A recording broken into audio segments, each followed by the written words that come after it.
ಮಾನ್ಯ ಸಭಾಧ್ಯಕ್ಷರೇ, ಈಗಾಗಲೇ ಇಂಡಿ ಕ್ಷೇತ್ರದಲ್ಲಿ, ಇಂಡಿ ಪಟ್ಟಣದಲ್ಲಿ ಒಂದು 100 ಹಾಸಿಗೆ ಸಾಮರ್ಥ್ಯ ಇರ್ತಕ್ಕಂಥ ಆಸ್ಪತ್ರೆ ಇದೆ, ಈಗ ಕಾರ್ಯನಿರ್ವಹಿಸ್ತಾ ಇದೆ.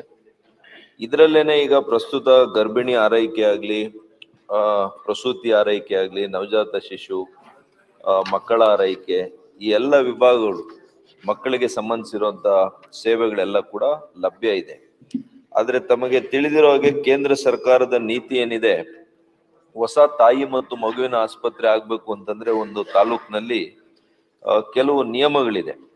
ಕನಿಷ್ಠ ಅಲ್ಲಿ ಒಂದು ಮಕ್ಕಳ ಆಸ್ಪತ್ರೆ ಆಗ್ಬೇಕು ಅಂತಂದ್ರೆ ಪ್ರತ್ಯೇಕವಾಗಿ 70%ಕ್ಕೂ ಹೆಚ್ಚಿಗೆ ಇವತ್ತು ಬೆಡ್ ಆಕ್ಯುಪೆನ್ಸಿ ರೇಟ್ ಇರಬೇಕಾಗ್ತದೆ, 37ರಷ್ಟು.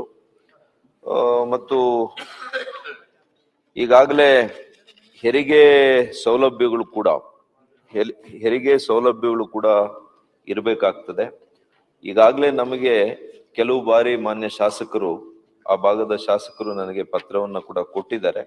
ಹಾಗಾಗಿ ಇದನ್ನ ಪರಿಶೀಲಿಸಿ ಮುಂದಿನ ದಿನಗಳಲ್ಲಿ ಪರಿಶೀಲನೆ ಮಾಡುವಂತದ್ದಾಗ್ತದೆ ಅಂತ ಹೇಳಲಿಕ್ಕೆ ಅದು ಉತ್ತರದಲ್ಲಿ ಏನ್ ಕೊಟ್ಟಿದ್ದಾರೆ ಅಂದ್ರೆ, ಒಂದು ಸಿಸೇರಿಯನ್ ಸೆಕ್ಷನ್ ಆಗಲ್ಲ ಅಂತ. ಹೆಂಗ್ ಸಾಧ್ಯ ಅದು?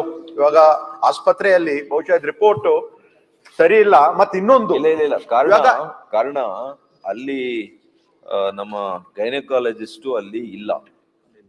ಅಲ್ಲಿ 1-2 ಸಲ ಪ್ರಯತ್ನ ಮಾಡಿದ್ದೇವೆ, ಕೆಲವು ದಿನಗಳಲ್ಲಿ ಕೆಲಸ ಮಾಡಿ ಮತ್ತೆ ಅಲ್ಲಿ ಬಿಟ್ಟಿದ್ದಾರೆ. ಈಗ ಅಲ್ಲಿ ಗೈನಕಾಲಜಿಸ್ಟು ಹೋಗ್ಲಿಕ್ಕೆ ಆಗಿಲ್ಲ.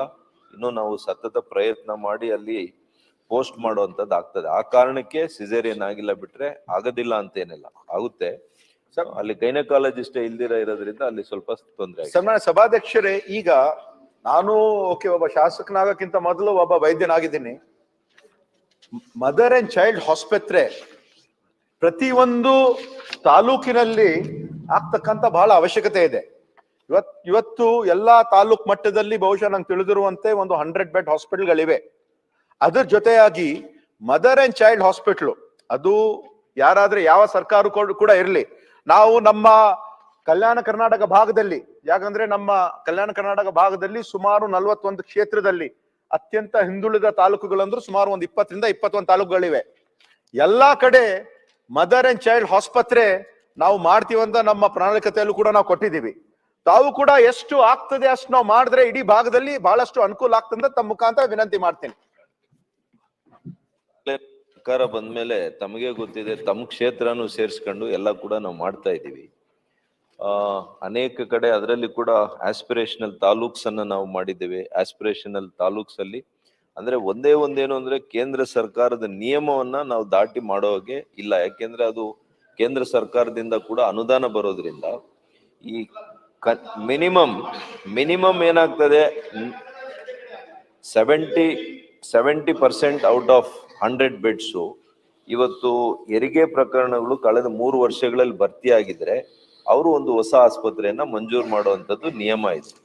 ಹಾಗಾಗಿ ಇದಕ್ಕೆ ಮೀರಿ ಮಾಡ್ಬೇಕು ಅಂತಂದ್ರೆ ಕೇವಲ ರಾಜ್ಯ ಸರ್ಕಾರದಿಂದ ಮಾತ್ರ ನಾವು ತಾಯಿ ಮತ್ತು ಮಗುವಿನ ಆಸ್ಪತ್ರೆ ಮಾಡ್ಬೇಕಾಗ್ತದೆ.